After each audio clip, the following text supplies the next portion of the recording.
നമ്മുടെ ഇന്നത്തെ വേറൊരു വിഷയം എന്ന് പറയുന്നത് നമ്മുടെ ഈ കാഞ്ഞങ്ങാടുന്ന് പണത്തൂർക്ക് ഭാഗത്തേക്കുള്ള ആളുകൾക്ക് നമ്മൾ എപ്പോഴും എയർപോർട്ടിലേക്കായാലും വിദ്യാഭ്യാസ ആവശ്യങ്ങൾക്കായാലും പോകുന്നത് നമ്മൾ ബാംഗ്ലൂർക്കാണ്. അപ്പോൾ പൊതുഗതാഗതം ഒരു പ്രധാനപ്പെട്ട വിഷയമായിട്ട് നമുക്കിവിടെ നമ്മുടെ മുന്നിൽ നിൽക്കുന്നുണ്ട്. അപ്പോൾ അതൊന്ന് ചർച്ച ചെയ്യപ്പെടുമ്പോൾ നമ്മൾ മനസ്സിലാക്കേണ്ടത് ഈ രാത്രികാല ഗതാഗതം നമുക്ക് കോഴിക്കോടേക്ക് എത്തിക്കഴിഞ്ഞാൽ അവിടെ രാത്രികാല ഗതാഗതം പറ്റത്തില്ല. ഇവിടെ ആകുമ്പോൾ രാത്രികാല ഗതാഗതത്തിൽ കുഴപ്പങ്ങളില്ല. അപ്പൊ നമ്മൾ സുള്ളിയം നമ്മുടെ പണത്തൂർന്ന് കല്ലപ്പള്ളി അല്ലേ, സുള്ളിയ വഴിക്ക് ബാംഗ്ലൂർക്ക് പോകാം.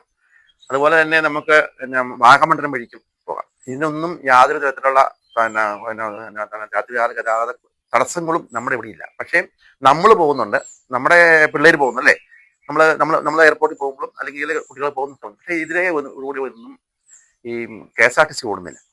അല്ലെങ്കിൽ ഗവൺമെന്റ് സ്വകാര്യ മേഖല ബസ്സുകൾ ഒഴികെ ചെറുകിട വാഹനങ്ങൾ മുഴുവൻ നമ്മൾ ഈ വഴിക്കാണ് പോകുന്നത്. അതെ.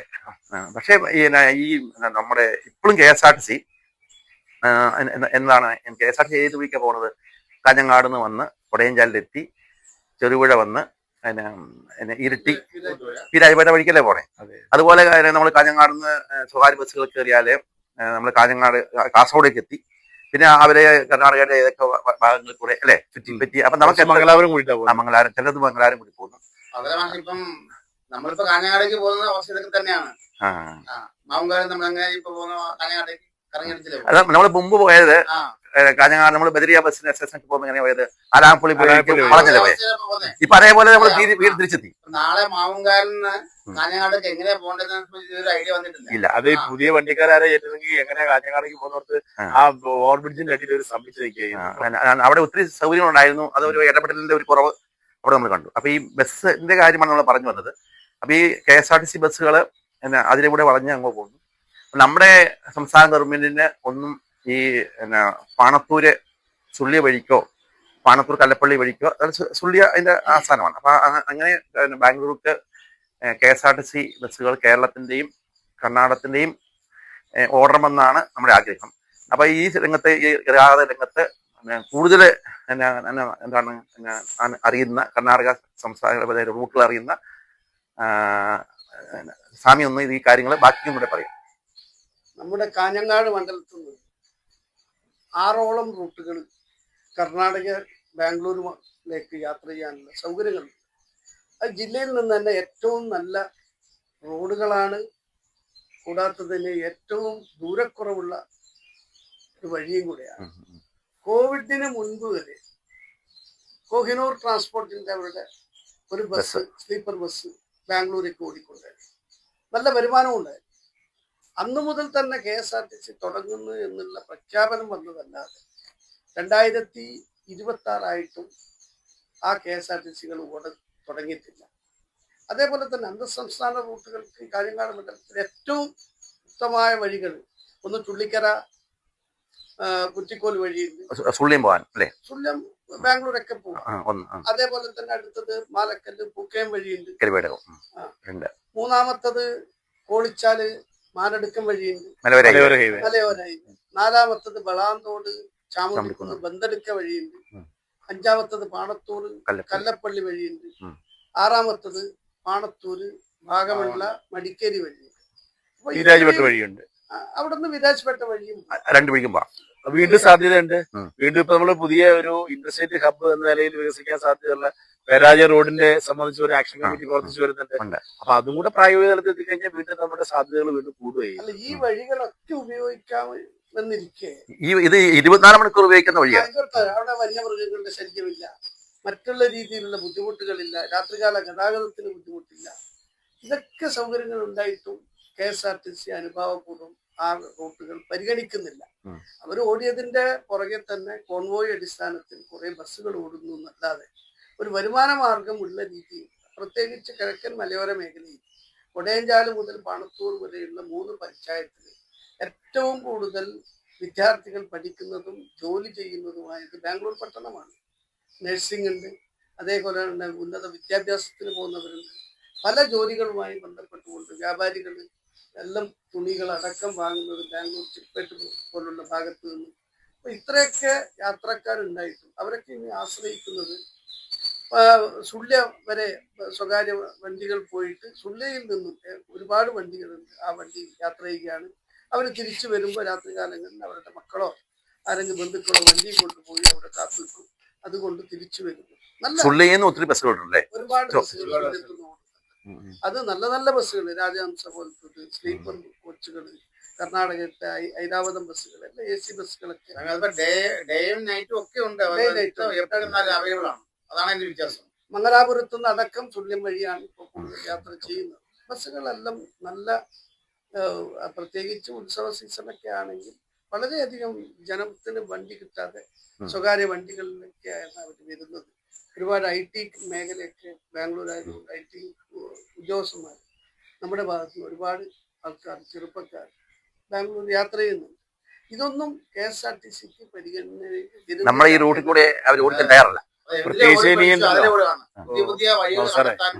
ഇനി പ്രത്യേകിച്ച് ഒരു അന്തർ സംസ്ഥാന കരാറ് രൂപീകരിക്കുന്ന സമയത്ത് KSRTC ഏറ്റവും ലാഭകരമായ രീതിയിൽ സൂപ്പർ ക്ലാസ് ബസ് ഓടിക്കാൻ പറ്റിയ ഏറ്റവും സുഗമമായിട്ടുള്ള ദൂരം കുറഞ്ഞ വഴിയാണ്. ഇപ്പൊ റോഡുകൊണ്ട് സാധ്യതകളുമുണ്ട്.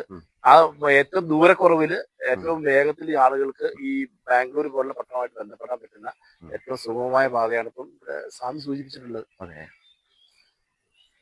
അതും വടക്കേ മലബാറിന്റെ അതിർത്തി ഗ്രാമമാണ് പാണത്തൂർ, അല്ലെങ്കിൽ പഞ്ചായത്തിന്റെ പാണത്തൂർ എന്ന് പറഞ്ഞാൽ വടക്കേ മലബാറിന്റെ അതിർത്തി ഗ്രാമമാണ്. അപ്പൊ കള്ളാറായാലും കോടമ്പുഴായാലും ഒക്കെ ഇതിന് ഭാഗങ്ങളായി വരുന്നതാണ്. പക്ഷേ ഇവിടെയൊന്നും ഒരു അതിർത്തി ഗ്രാമത്തിൻ്റെതായ യാതൊരു വികസന മുന്നേറ്റമോ ഉണ്ടാക്കാൻ സാധിച്ചിട്ടില്ല. അവിടെയാണ് നമുക്കൊരു മാറ്റം വരുത്തേണ്ടത്.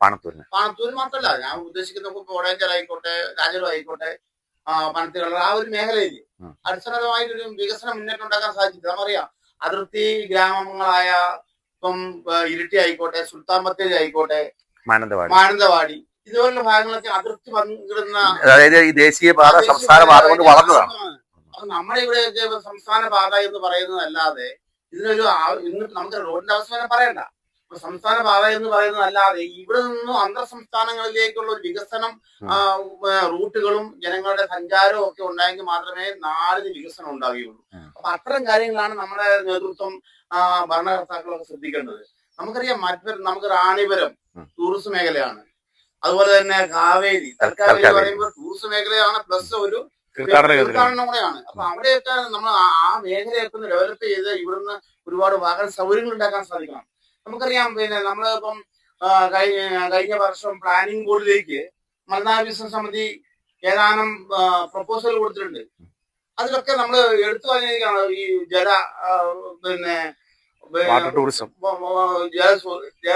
കൂടിയുള്ള ടൂറിസം പദ്ധതികൾ. അപ്പൊ അങ്ങനെ ഒട്ടനവധി കാര്യങ്ങൾ, കൊച്ചു കൊച്ചു കാര്യങ്ങൾ ഒരുപാട് ചെയ്യാനുണ്ട്. റാണിപരമായിട്ടുള്ള മറ്റ് ലിങ്ക് ആയിട്ടുള്ള മറ്റു വികസന കാര്യങ്ങൾ. അപ്പൊ ഇതൊക്കെ ചെയ്ത് ജനങ്ങൾ നമ്മുടെ നാട്ടിലേക്ക് വരണം. ഇവിടെ എന്തെങ്കിലുമൊക്കെ ഉണ്ട് കാണാന്, കേൾക്കാന്, ഒരു മനസ്സിലൊരു കുളിർമ കെട്ടാൻ ഒരുപാട് കാര്യങ്ങളൊക്കെ ഇവിടെ ചെയ്തു വെച്ചാൽ മാത്രമേ ബാബുമാഷെ ജനങ്ങൾ നമ്മുടെ നാട്ടിലേക്ക് വരുള്ളൂ.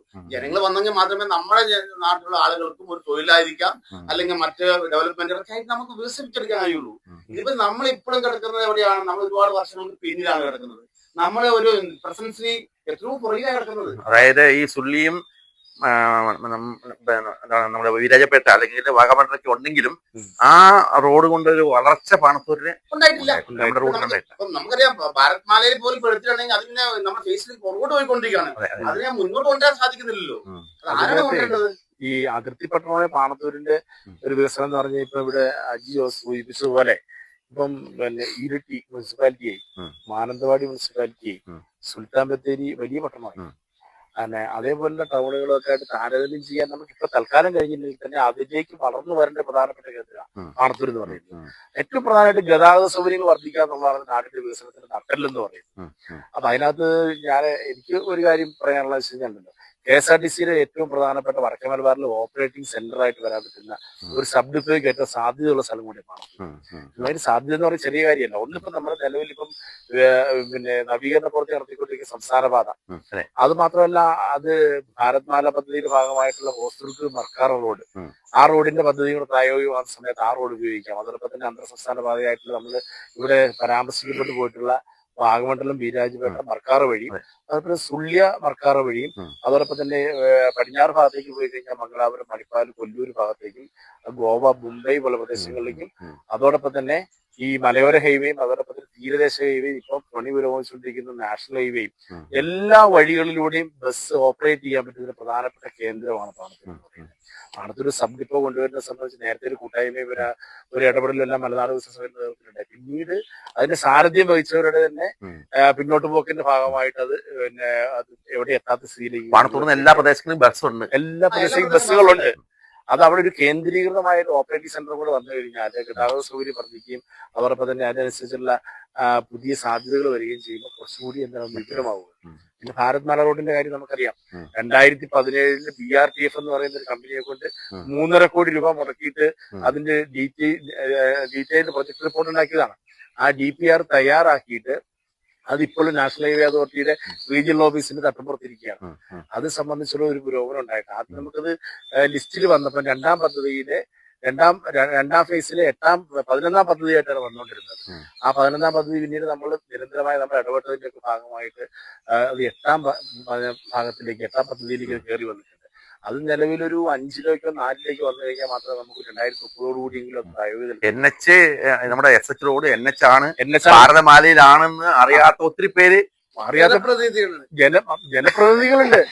ഇത് ഈ ഓസ്തുർക്ക് മർക്കാറ റോഡ് എന്ന് പറയുന്നത് ഭാരത് മാല പ്രൊജക്ടിൽ ദേശീയപാതയായി ഗവൺമെന്റ് പരിഗണിക്കുന്ന റോഡാണെന്നുള്ള പരിഗണന ഇല്ലാത്ത ജനപ്രതിനിധികളുണ്ട്, അറിയില്ലാത്ത ആളുകളുണ്ട്.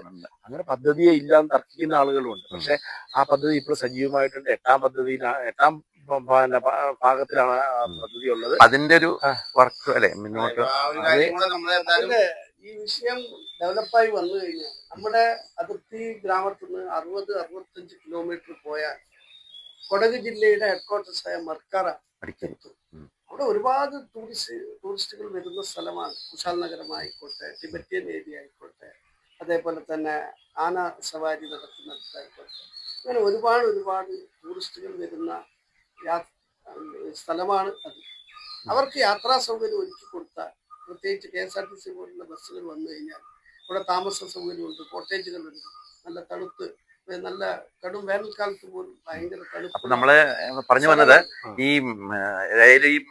ദേശീയപാതയൊക്കെ വന്നുകൊണ്ട് നമ്മളൊരു മുന്നേറ്റത്തിന് അല്ലെങ്കിൽ ഒരു വർക്കിന് നമ്മൾ തയ്യാറാകണം എന്നുള്ള സന്ദേശമാണ് നമ്മൾ അതിപ്പോ ഏറ്റവും പ്രധാനമായിട്ട് ചെയ്യേണ്ടത്. ഇപ്പൊ ഈ ദേശീയപാതയുടെ ഒരു പുരോഗതി ഉണ്ടാകണമെന്നുണ്ടെങ്കിൽ നമ്മുടെ ജനപ്രതിനിധികളായിട്ട് ആളുകൾ MLA MP ഉൾപ്പെടെയുള്ള ഇവിടുത്തെ അവിടുത്തെ ഇനി അവരത് മുൻകൈ എടുക്കണം. മുൻകൈ എടുത്തു കഴിഞ്ഞാൽ മാത്രമേ നമുക്കത് ആ ഫേസ് അകത്തുനിന്നുള്ള പട്ടികയിൽ വ്യത്യാസം ഒന്നായി മാറണം, അപ്ഗ്രേഡ് ചെയ്ത് കൊണ്ടുവരാൻ പറ്റുള്ളൂ. അങ്ങനെ അപ്ഗ്രേഡ് ചെയ്ത് കൊണ്ടുവന്നാൽ മാത്രമേ നമുക്ക് അതിവിദൂരമല്ലാത്ത ഭാവിയിൽ ആ റോഡ് വരുമ്പോൾ നമുക്ക് പ്രതീക്ഷ ഉണ്ടാകാൻ വേണ്ടി പറ്റുള്ളൂ. സ്ഥലത്തിനൊന്നും പിന്നെ ഒരു പഞ്ഞമുള്ള റോഡല്ല പറഞ്ഞു കഴിഞ്ഞാൽ. അന്ന് 1920-ലും 27-ലും 37-ലും ബ്രിട്ടീഷുകാർ ഏറ്റെടുത്ത പിന്നെ ഭൂമിയുണ്ട് 63 മീറ്റർ വരെ. ദേശീയപാതയ്ക്ക് ഈക്വലന്റ് ആണ് നമ്മുടെ റോഡ്. ആ ദേശീയപാതയെക്കാളിലും ഭൂമിയുണ്ട്. ചില സ്ഥലങ്ങളിൽ ദേശീയപാതയെക്കാളിലും ഭൂമിയുണ്ട് നമ്മുടെ റോഡിന്. അപ്പം ഭൂമിയുടെ പര്യാപ്തമൊന്നും വരില്ല. അപ്പൊ പ്രധാനമായിട്ടും വരേണ്ടത് ഒരു ഇച്ഛാശക്തി, ഒരു ദീർഘവീക്ഷണം, അതുപോലെ വീക്ഷണ കാഴ്ചപ്പാട്. ഈ കാര്യങ്ങള് ഒരു വികസന വീക്ഷണ കാഴ്ചപ്പാടില്ലാത്തതിന്റെ വലിയ അഭാവമാണ് നമുക്കുള്ളത്. അപ്പൊ അതിനകത്ത് നിന്ന് ഒരു ജനകീയ ഇടപെടലിലൂടെ തന്നെ നമുക്കത് പ്രായോഗികത്തിലേക്ക് കൊണ്ടുവരാൻ വേണ്ടി മലനാട് വികസന സമിതി നമുക്ക് ശക്തമായിട്ട് ഇടപെടാൻ കഴിയണം. ഇതുപോലുള്ള വിഷയങ്ങൾ ഇനിയും വരുന്ന എപ്പിസോഡുകളിലൂടെ ഞങ്ങൾ ജനങ്ങളുമായിട്ട് സംവദിക്കുന്നതായിരിക്കും.